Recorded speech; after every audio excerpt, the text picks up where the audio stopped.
This week. I am your host, Jane Nielsen, the Executive Director, and we have a very special guest in studio today, Robert Newman.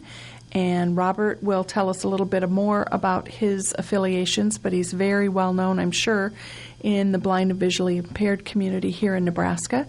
And so welcome, Robert. Thank you very much for coming in today.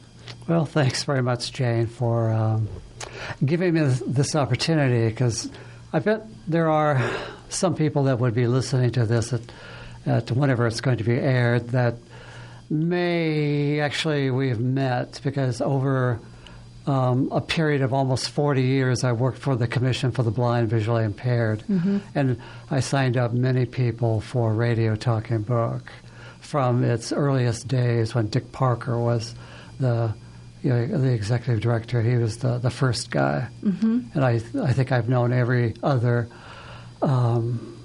manager since then. In fact, what is your title exactly, Jane? My title is Executive Director. I thought it was, yeah. Executive. Ryan is the station manager, yes, and he replaced Paul Stebbins, who was here for 11 years. And so I worked with Paul. Ryan's been here since October, and was very fortunate to work with Paul. Unfortunately, didn't know some of the folks that you've mentioned, but I've heard wonderful things about them. Yes, yeah. Paul, I knew him because I worked for the Commission for the Blind and Visually Impaired for 37 years. And when Paul first came into town, he wasn't working. The job wasn't open yet, so I was helping him look at other employment. But then this particular position came open, and he stayed here and he loved it. So hey, man. Yeah. But otherwise, yeah. So I have some history in the blindness community, right? Yes. So let's talk about how I went blind, because I am totally blind. I'd like to tell people the way I explain it. It's kind of a silly thing, and it usually makes people stop and think. Anyway, I can see just as good out of the back of my head as I can the front. You are so special. Yeah, right on, man. So you can't sneak up on me because, anyway. All right, but that was from a car accident when I was 15. Oh. And if you want to do some math, you want to figure my age, which would be pretty simple, is so I was 15, and that happened in June of 64. So I've been blind for, 54 years? I just turned 69, and it's been good. Getting older has been good. I mean, sure, I've had a few little physical stumbles here and there over the last decade or so. I think some of them might have been age-related, but who knows? Because I really do keep in pretty good shape. I'm the same basic weight and size as I was when I graduated from high school.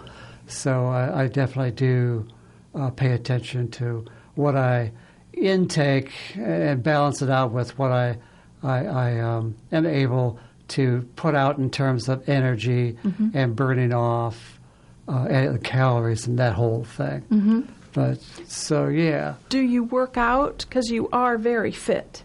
I do.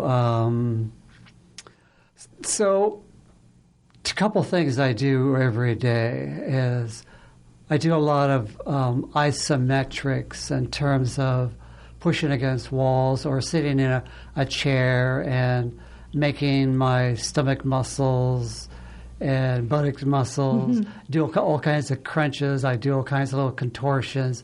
So I'm always working muscles. And I do have some dumbbells that I work with. I used to use barbells, never really ever super heavy stuff, but enough that would make a difference in how I looked and how I felt. So I do a lot of isometrics and dumbbell work every day. Well, the dumbbells things I do 3 days a week.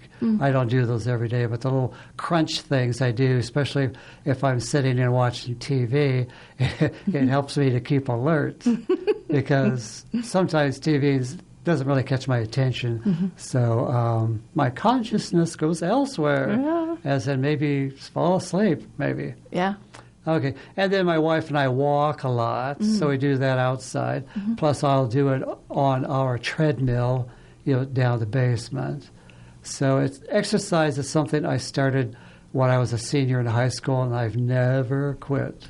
Good for you. I've never quit. So it's been good. Yeah. I would feel weird and bad if I didn't do my daily exercise. I'd feel very guilty, and I'd start feeling sluggish, and anyway, that whole thing. So it's part of my life.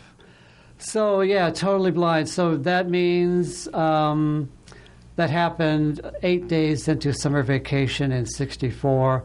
That was between my sophomore and junior year in high school. So this is where I'm from. That is Geneva, Nebraska. Oh, okay.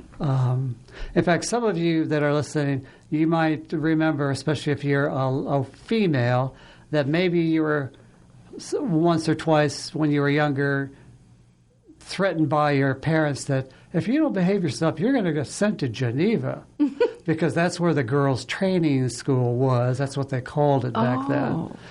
Essentially reformatory for bad girls. Oh. Now it's called something else, Nebraska Youth Development, something or other. I don't know. Because I haven't been, I have a brother that lives in Geneva, and I have a few other relatives around that area. So anyway, I don't go back to Geneva too often. How far is Geneva? About 2 hours. So you get on the interstate, go west. When you get to Highway 81, going north and south, it's where the York exit is. But anyway, you head south. It's 25 miles. Okay. South of the interstate. So that's where I was born. But at age 4, we moved to Michigan, so we lived up there in Flint for 4 years, in Port Huron for 4, and then back to Geneva. So I did spend, a few years in a different state, which was good. It was nice being a kid up in Michigan because we were right like 3 houses from a forest. It was surrounded by a river, so there were hills, and boy, we used to go sledding a lot. This time of year back then. Well, even now, I think in Michigan, they get a lot more snow. So wintertime is fun. So, yeah. So anyway, so in Geneva, so I was going to high school there, and then this accident, right? So what happened was there were 4 of us guys. We were going to go swimming in an irrigation pond. So we were in a 1950s Studebaker, one of these old bullet-nosed Studebakers, and it was out in the country, and the kid driving, 16, I was in the front seat, and of course this type of car would not have had safety belts. No. Very few cars back in '64 had safety belts. So anyway, just the kid kind of lost control because of gravel roads, there's extra gravel on the shoulder, so he got off into the loose gravel on the shoulder, and I don't know, the car rolled over into the ditch, and I must have maybe held onto the door handle or something. Anyway, the door opened up, I fell out, and the car rolled over my head. So it kind of, broke my face is what they call it. Oh, my gosh. Well, yeah. In fact, I used to look more like my mother when I ended up looking, after that, more like my father, because it really changed my nose. I was going to say, but looking at your face today, Robert, you would never know that. Well, that's good. I mean, they didn't have to do plastic surgery of that, no. Okay. But I used to have, my mother was full blood Czech. So anyway, so if you guys ever heard someone has a bow honker, that's what I once had, was a much more prominent nose. In fact, my good friends, if they were going to kid me, they might have called me, well, a few of them would call me Chief Eagle Beak, because I had quite a beaky bow honker nose. So anyway, it looks more like my father's than just, not as prominent. Yeah. Yeah. So I'll let you ask your question in a second. But after the accident, I did not continue on at Geneva High School. So this is another part of the blindness story.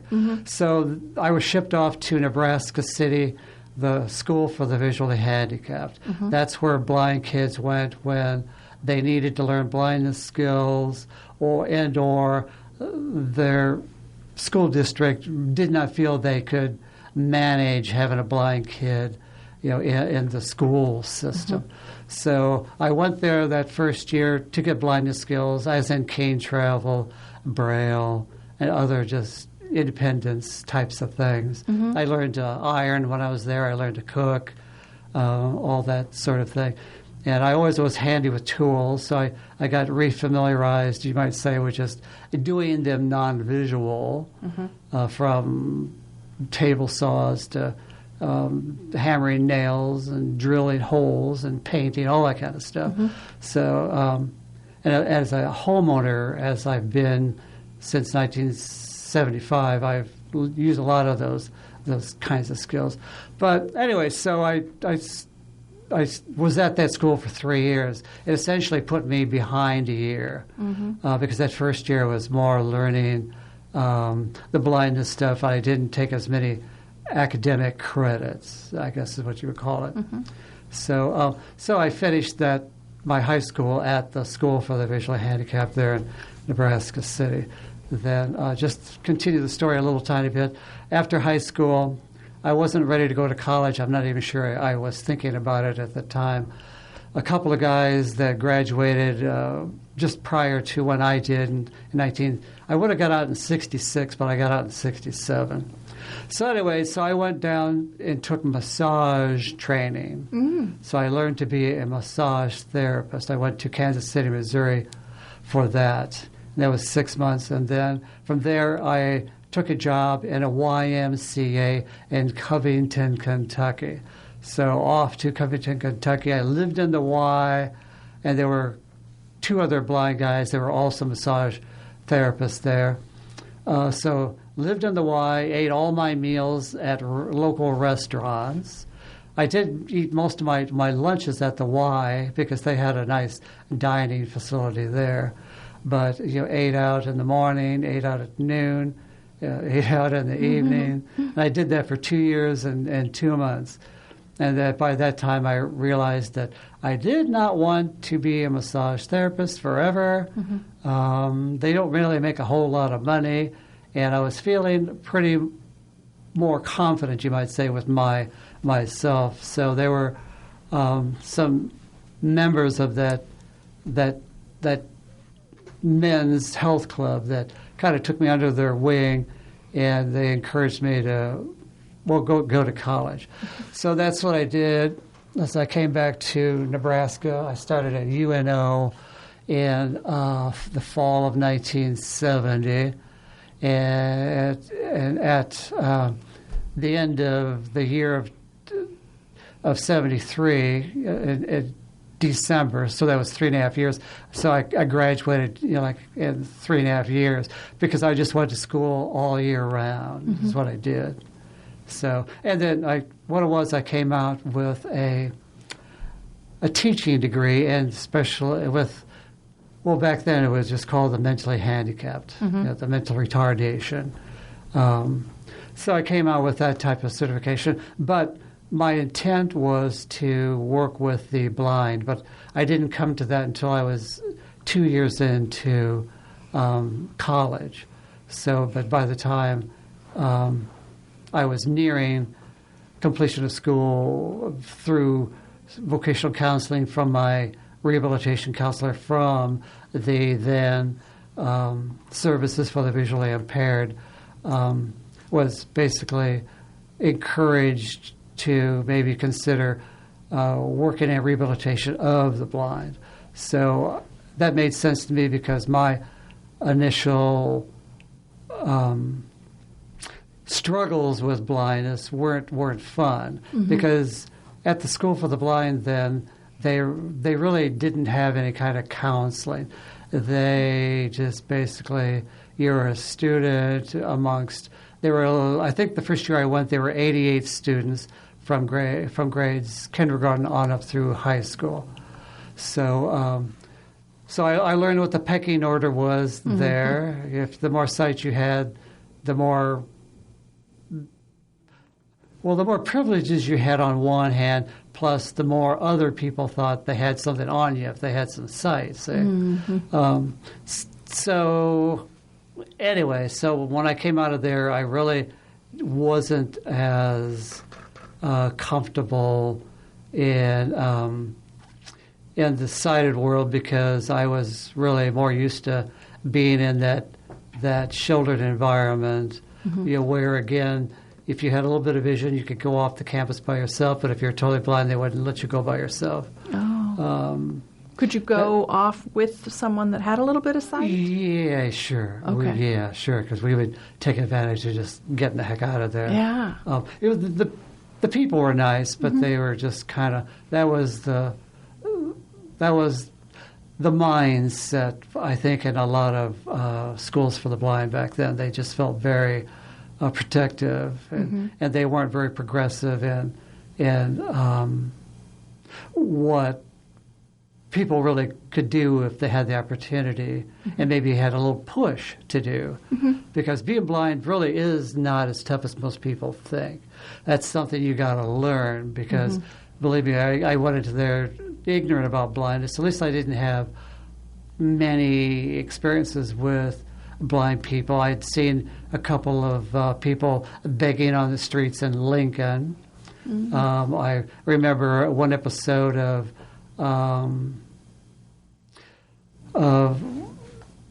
there was that show, it was Route 66. One of the guys had got into a fight, got hit on the head, so he was blinded, and they put him in this school where they had to follow a rope, a cord from one building to the next to get around. So I didn't really know much. And really, very honestly, I didn't really feel that different. I just was dealing with, going blind, you kind of go through the same stages as someone who's lost, like a loved one, that grieving process. So I just kind of needed to learn a lot more so I could just kind of process it and really kind of figure out where I really fit in the scheme of things. So that's something I did not get until, I didn't get at that school for the blind. And as I worked at the YMCA, that was just independence because my family was back here in Nebraska. I was in Covington, Kentucky. I might have said that. Yes. Okay. Right, that's right across the river from Cincinnati, Ohio. Okay. So anyway, so just that experience, I think, did a lot for my self-confidence. But even then, I don't think I knew my limits until I started working after graduating from college at the then Nebraska Services for the Visually Impaired. Because, I was expected to be a role model for other blind people. And but what really kind of came along with that was there were some blind people that had worked there, and they were much more experienced in life and in blindness than I was. And there were several of them that were part of a consumer group that for that time was kind of considered to be kind of radical. In fact, at the School for the Blind, we were told about these members of the National Federation of the Blind. They were radicals. They would demand things. They would do sit-ins. They would they would go and march with placards. So it was very much like what was going on with the blacks, and then eventually the women. Saying that, hey, we're just as good as anybody else. Give us room, give us opportunity. So it was that whole.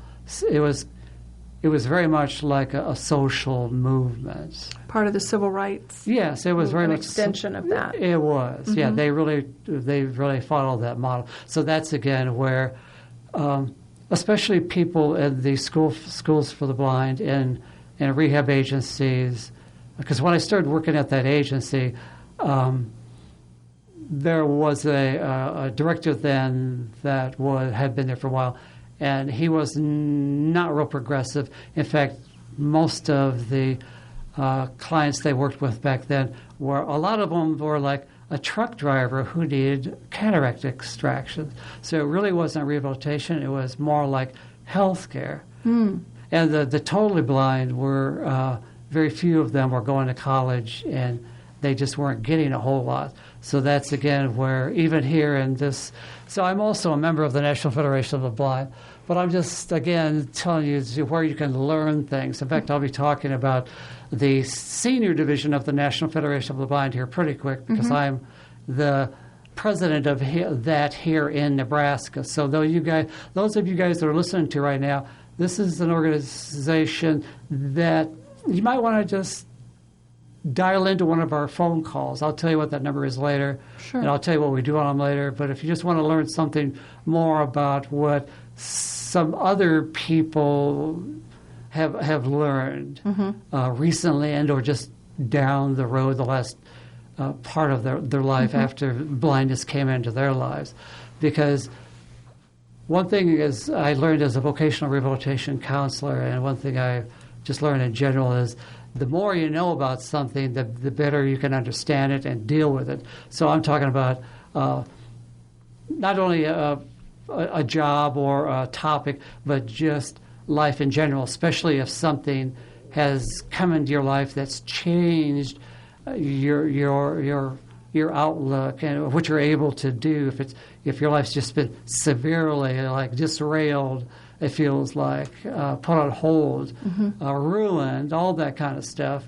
One of the best ways to find out kind of what is really possible, if you can get to that point where you're even questing for that on your own, or at least would maybe listen to someone suggesting, that's what I'm kind of doing right now. Yes. That because that's what I learned as a vocational counselor. Is I didn't do this real head shrinking type stuff.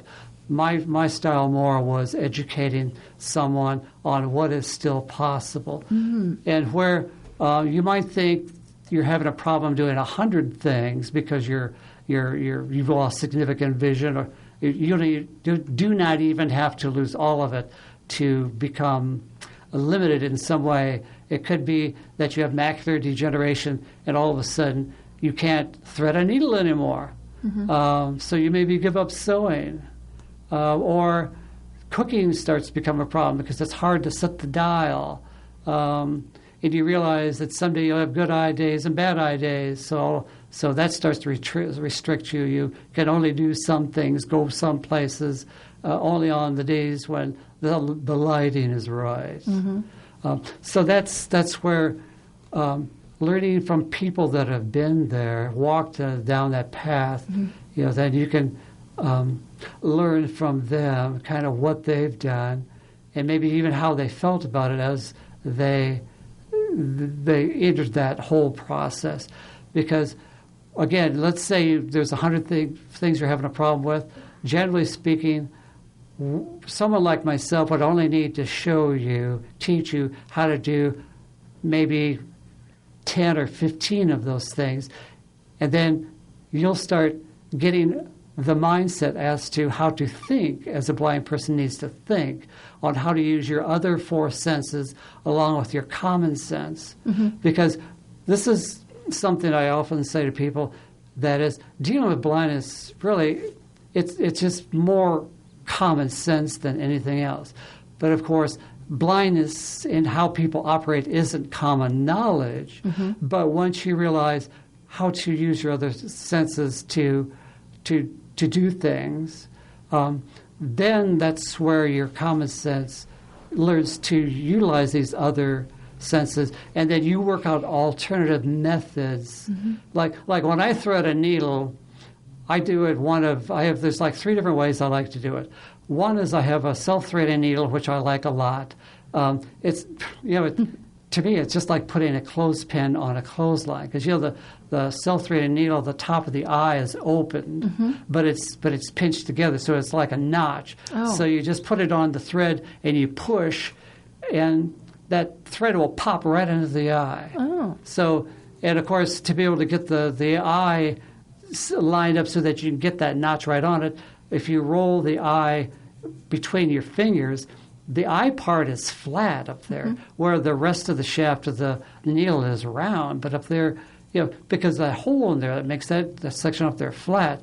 So that way you know that how you've got the notch. So anyway. Another way is the needle threader, the wire loop needle threader, because again, it's just like putting a little metal probe, through the eye. And of course, you get the eye the way you need to do it because again, you roll it between your fingers. You know how the eye is pointed, so it's pretty easy to practice and get that through there. Or there's anyway.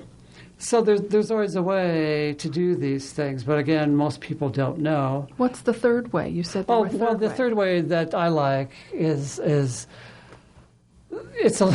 several little gadgets out there.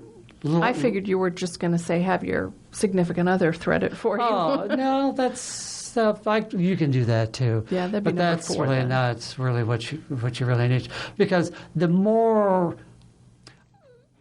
Let's see, how do I often say this? Quality of life, really. It really comes a lot in the small things that we do. So when you start giving up the small things like threading a needle, telling what colors some of your clothing are, because there are some blindness conditions, progressive conditions, or whatever, you lose your ability to tell some colors. So that becomes a problem. The more you have to start relying on other people, the more the quality of your life goes down, your confidence goes down. So it just really tears you down. So all these little things, I can hardly not think of any of these small things that are not retrievable in some fashion. Some of the alternatives you would learn are just as quick and as simple as what you did when you could see. Again, once you get competent with them, because like anything that you once learned as a sighted person, a lot of those things you had to work at it and you had to make a few errors. So that's the same thing. You're still a thinking person. And if you can relax and allow your natural intelligence to come forth and to help you focus and realize that, all right, I'm going to do this 10 times, and by the end of this, I'm going to be better. And if you just got to give yourself the opportunity, get frustrated enough, just set it down, come back later. You learn those things down through your life. So in fact, blindness really, really does test your ability to handle stress. It really, if you are a person that really was a good problem solver, then that will come to your benefit. Because one thing most of us blind people will say, is blindness really does teach you to be a problem solver. Maybe you were before, maybe you weren't, but to do many things non-visually or low vision-wise, because I bet the majority of the people listening right now are probably partially sighted, not totally blind.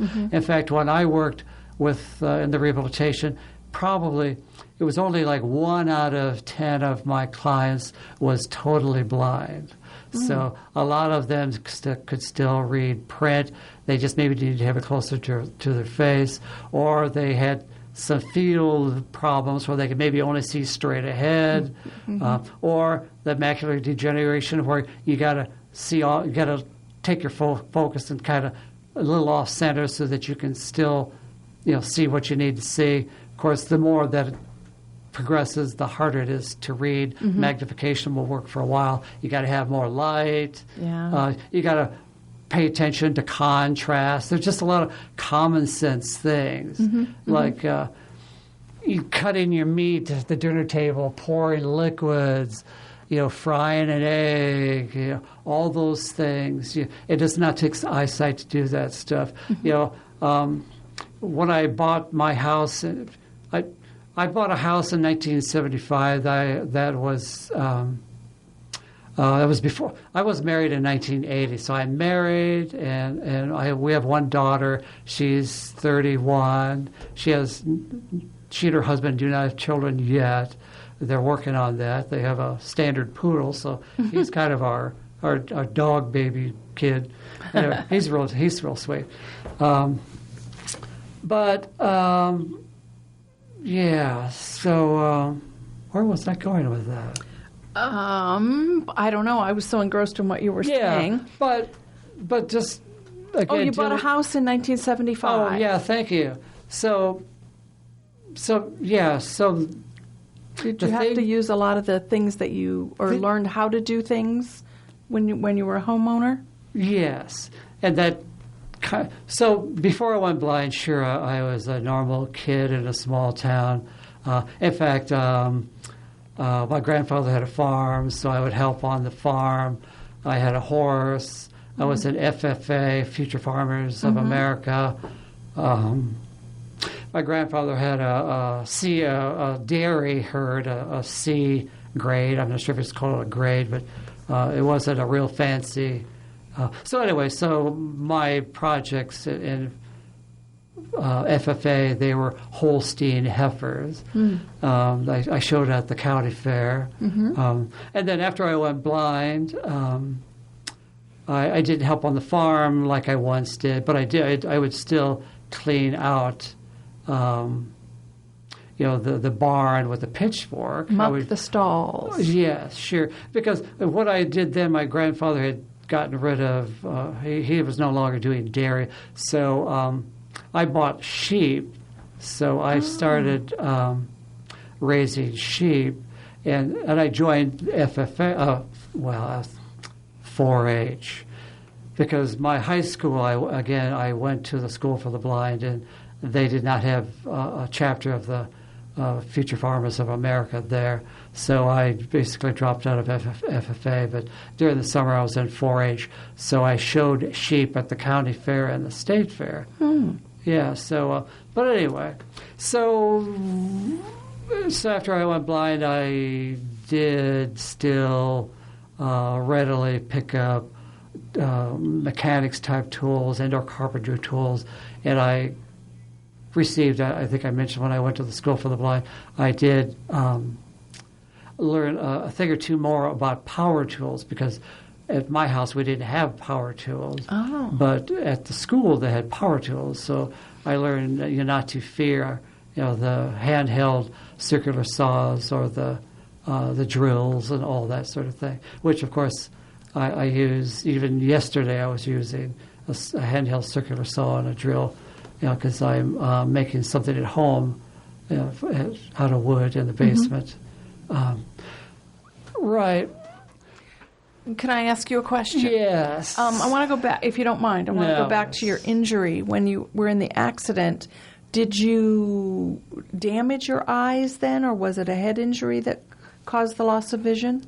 Okay. So my face was flattened, my cheekbones were crushed, and my upper jaw was away from the lower part of the face, and there were a few cracks in my skull. So the optical nerves were severed. Oh, okay. And then they needed to do some work to kind of get the bones, facial bones, back in order. In fact, to get all that done, they had put braces on my teeth and wired them shut, my jaws. And then they put screws in my skull just above my ear, one on each side. And then they put a metal band hooked to those screws. And then in front of the band of my forehead, there was little turn things. And they poked wires through my cheeks down into where they could hook those wires onto the braces on my teeth, and then the little twisty things on the band on my forehead, the wires went up there, and just like you would tighten the string on a guitar, to pull my lower part of my face back up to where it would meet my up with the upper part of the face, the bones. They just twisted those little things, and drew my. So for a little while, my nickname by my friends was a radar, because I had this weird thing on my. Oh, yeah. Sure. So the optical nerves were severed. My left eye was damaged. In fact, I wear dark glasses because my left eye, I just took them off for Jane to see. My left eye is a little shriveled up. So, and it's only half open, the eye, or a third open. So I just kind of got, people wear dark glasses for a couple of reasons. I wear them because it's vanity, get real. It's vanity. Yeah, right on. So, well, it is, because absolutely. It somewhat hides them, because I would get these comments, you know. And plus, I think it's uncomfortable for sighted people to... Can be. Yeah, for sure. Can be. Yeah, it can be. And there's nothing wrong with admitting you're a little vain. Oh, yeah, sure. Yeah. Amen. Yeah. I mean, that's part of why I exercise, and that's why I iron my jeans, because I just that kind of and I put these boots I have on. They're nice looking boots. Yeah, you just black kind of, with a buckle on the side. Yeah, you just highly polished. Yeah. You can tell you're very particular. There you go. Yeah, and there's nothing wrong with that. No. Anyway, so yeah, that was my blindness. Okay, well, I was just interested because after you talked about the car wreck, but then didn't say exactly what happened, and I was just curious. My son's was more an illness, and his optic nerve swelled and damaged that way. So I was just kind of curious as to what.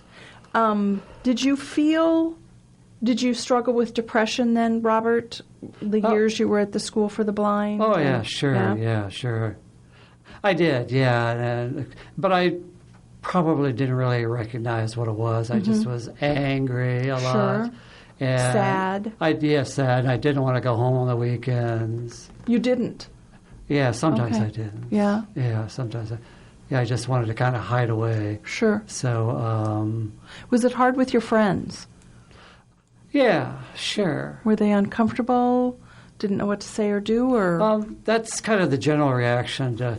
The toughest thing about being blind, you guys, this is part of what we're getting at here. The toughest thing is not the actual physical loss of vision to be able to see, to do things, because most of us can do most things in life without eyesight. There's very few things you can't do. Like I think I started to say. Well, yeah, when you start learning things, you only need to be shown just a fraction of them, then you get the idea of how to work it all. So where you once thought you might have to give up 8 things out of 10 when you're blind, well, in reality, you only have to give up maybe 2 things out of 10. Because, well, just life does that anyway. You get married, you get some of the restrictions put on you, you lose some things you once did. You get older, again, some of your abilities, again, change. So we just kind of adapt as we go through life. So blindness causes an abrupt and unexpected. So the hardest thing about being blind, it's the social aspect. It's what other people think. For generations, blindness was the number one most feared physical thing that could happen to you. But that was surpassed I'm not sure how long ago, when people were asked to rank order the god-awful, 10 worst things that could have happened to you. Like I say, blindness was at one time for generations like number one. But then it was surpassed by cancer, then AIDS, when people were asked to, rank order stuff. So anyway, so your friends, they need to go through an adjustment. They need to learn, and if you're part of so there's 2 ways to learn about blindness. One of the best ways is from other blind people that have their act together. That's probably the best way. Another really good place is with a professional who has had experience working with the blind. In fact, like here in Nebraska, the Commission for the Blind here, when they get a new staff person, they put them through 4 months of training under a blindfold. So they learn to do everything that a blind person needs to learn. They prove to themselves that they can cook, they can sew, they can operate a computer, they can travel around a city, they can find an address, they can go shopping. Sure, you might have to ask someone to go with you.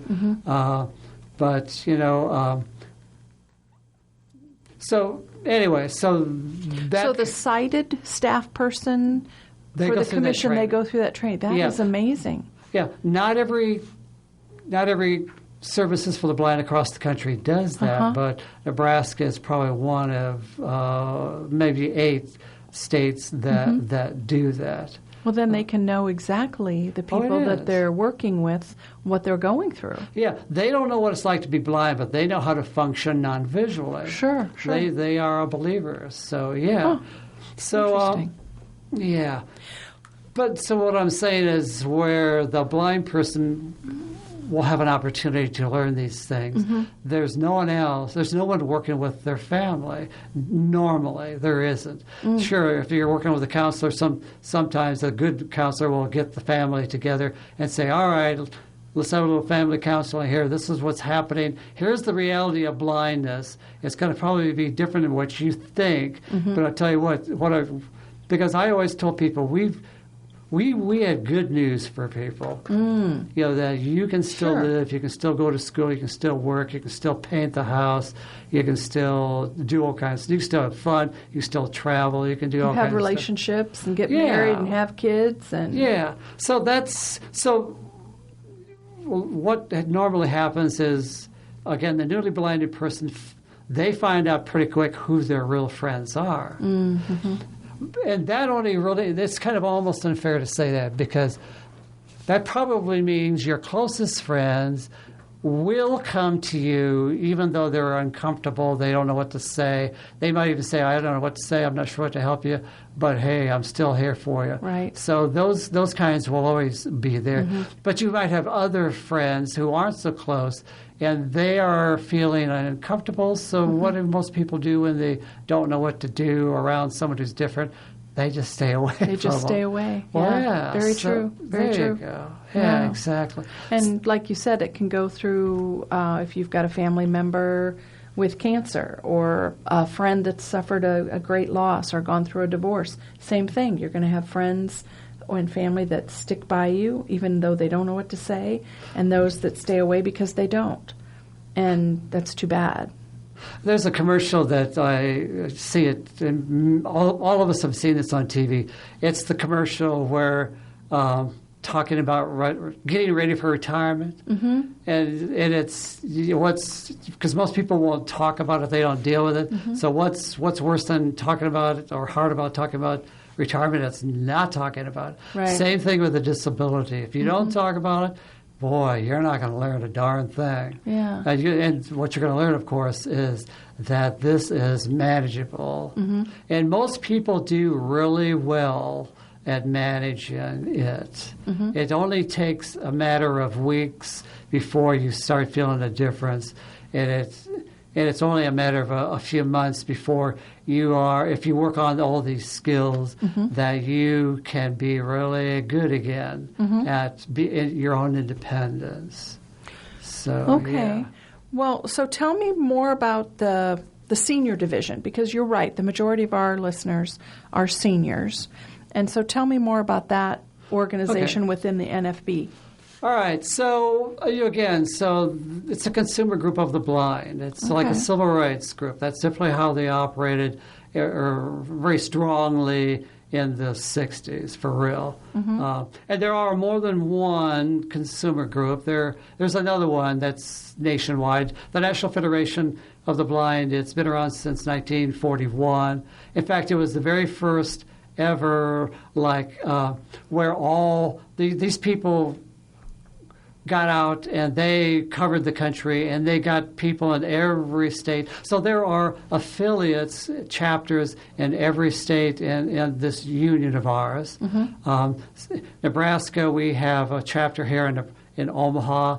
We have one in Lincoln. We have another one in Columbus, and we've had a couple others. They kind of come and go with people that come and go.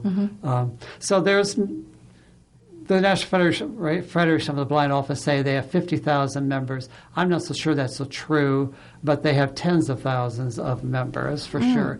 All right.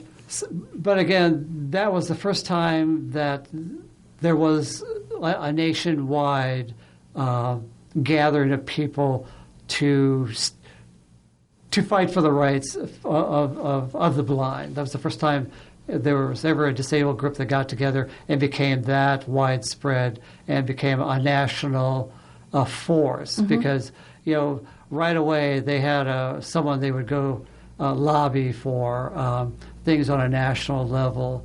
We here in Nebraska will go to the legislature and lobby for funding for a change in a ruling that might be contrary to independence of the blind or whatever. So we do that here in Nebraska. The National Federation of the Blind, every year there's people from each state that go as part of the National Federation of the Blind. They go to visit their congressmen and senators and the congressmen. Anyway, so they do lobbying on a national level.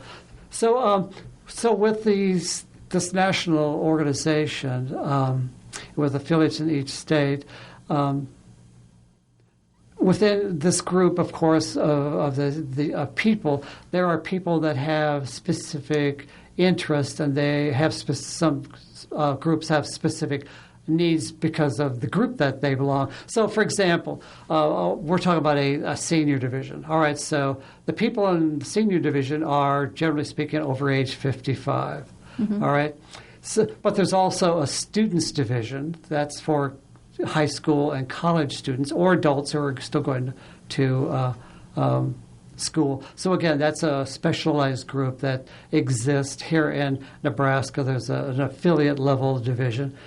But these divisions also, on a national level, there are 27 different divisions. Like I also belong to the writers division because I'm interested in writing. I also belong to the employment division because of what I did for 37 years. And plus I'm also a commissioner on the Board of Commissioners for the Nebraska Commission for the Blind. So that's a vocational organization. So they're definitely into employment. Sure. So I often get information there that I pass on to the counselors because of being hooked into that particular group. But anyway, so the senior division, we are a resource, to seniors here in Nebraska. So this is what we're into. This is kind of how we do things. Is we have a meeting every month, and everybody who's listening to me right now could join that meeting because it's on the telephone. So we all sit in the comfort of our home, and we dial in.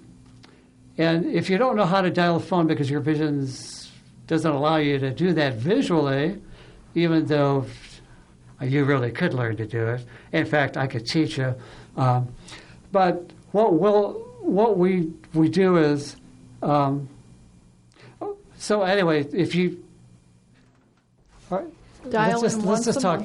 All right, so then we dial in the phone. I'm just saying, if you can't do that, there's a way we can do it. Some people, we teach them how to do it, or we have a member that might be in your city, you come teach you, or we might have someone like I would do a 3-way call where I would call you and bring you into the phone call that way. That's what I was trying to get around to. All right.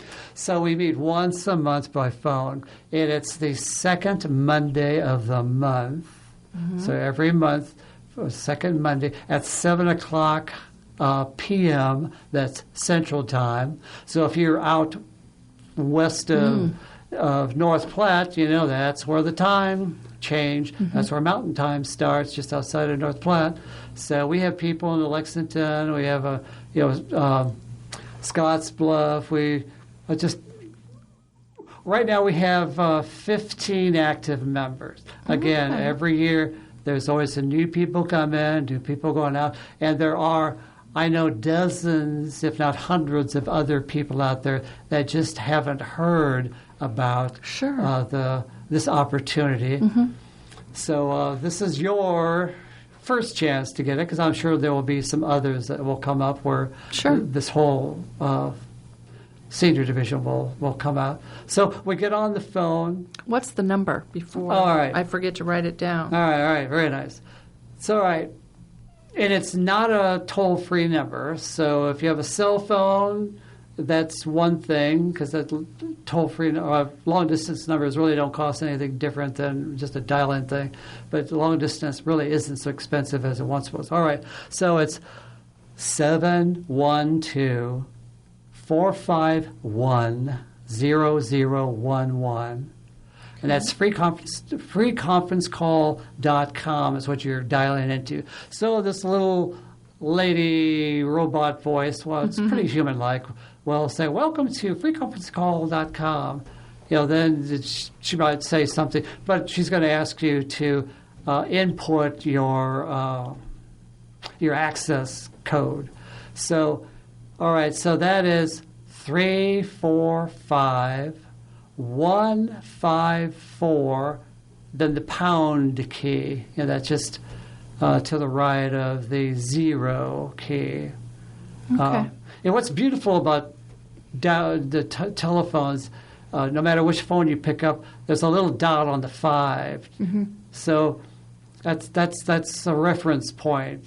So a lot of us who learn to dial by phone, it's almost like when you've learned to touch type, because there's little raised dots on the J and the K, so you can do it non-visual. So if you put that 456 with that little dot on the middle one there, that's like your home row, you might say. You keep your fingers kind of poised right there. So if you want a 1, you just move your index finger up 1 away from you, because that's the 1 key.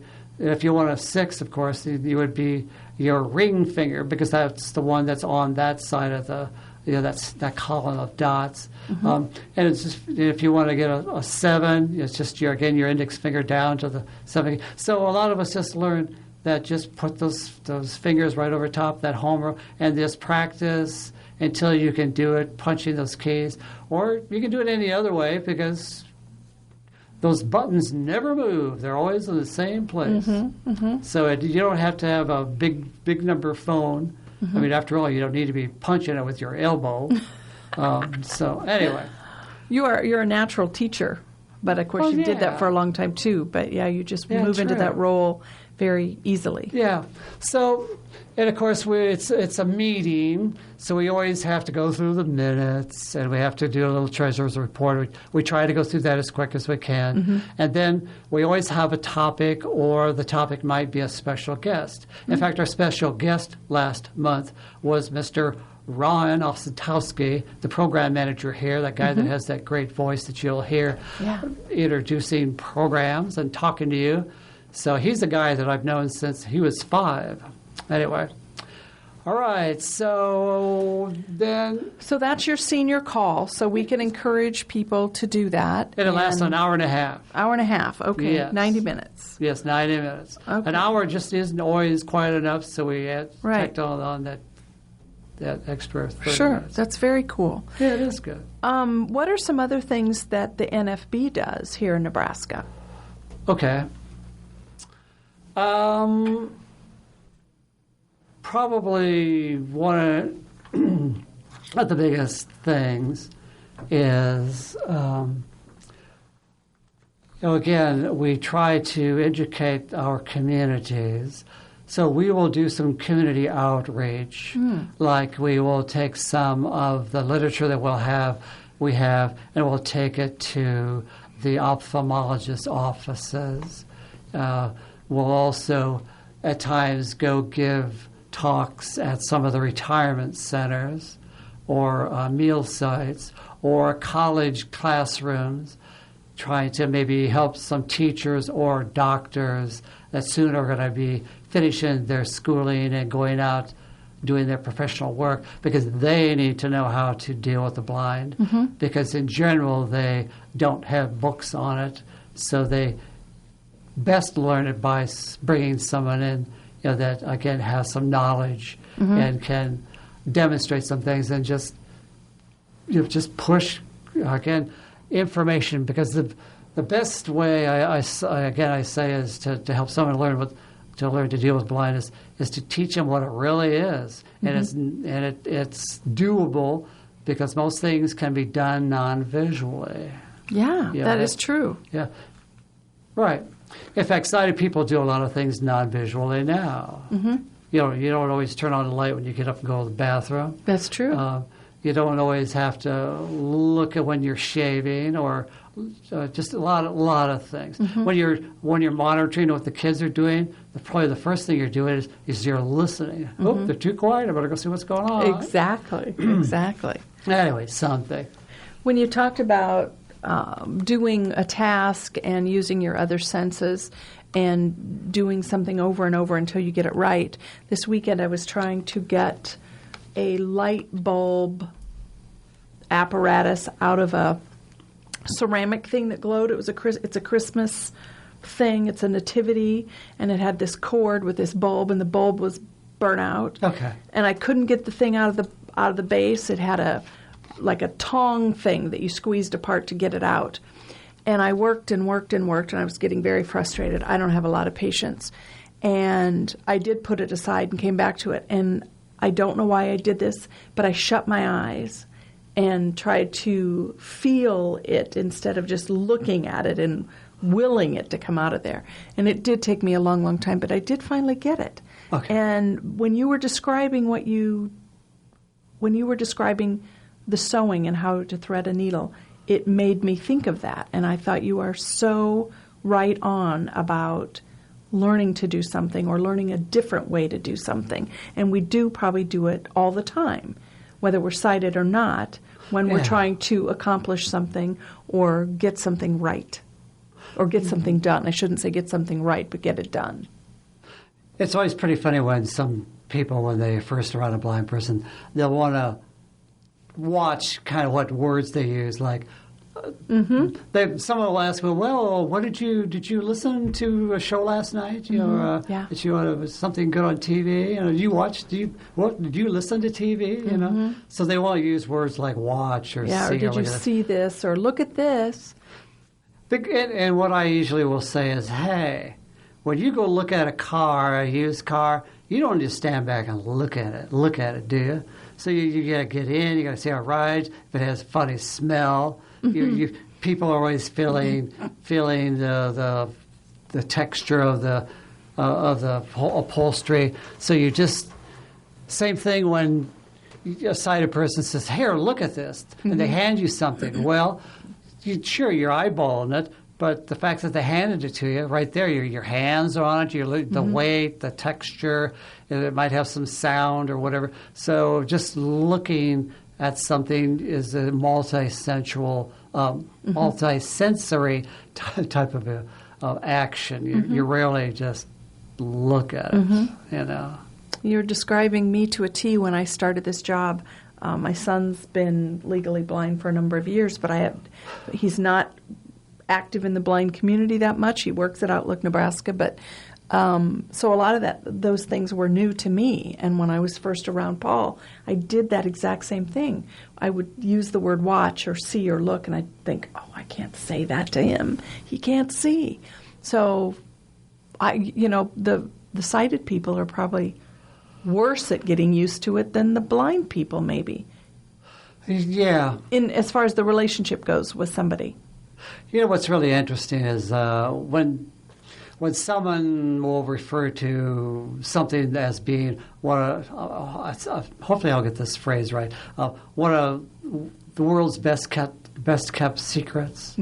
Is that the way that's? Yes. So blindness, the human ability to cope with, live with blindness is one of the world's best kept secrets. It really, if you guys think about it, is because here I'm telling you, that it really is manageable. No matter how blind you get, there's usually another way to do something. So, but most people don't know that a person who's blind can still do things, can still live a normal life, can still be happy, can still do all those kinds of things.